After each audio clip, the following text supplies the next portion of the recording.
I'm so excited to share this year, actually, Christmas 2022 preparations in this house. I'm excited to share because I wasn't sure that I will be able to.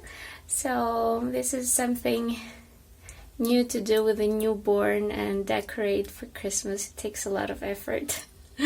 And I'm happy that I managed to do it, and for all of my girls and my family to have a festive place to rest and enjoy. And I hope you have started or you will start your decorations.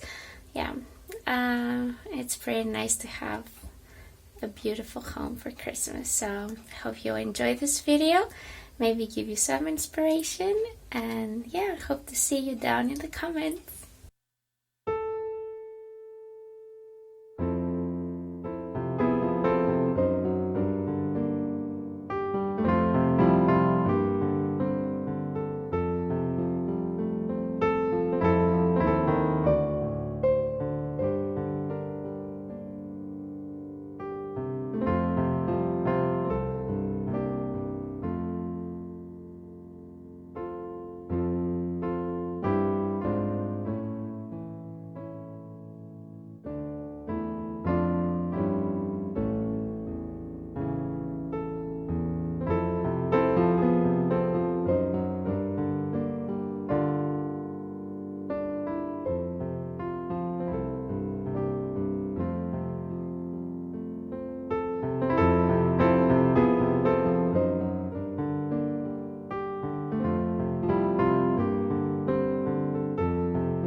you.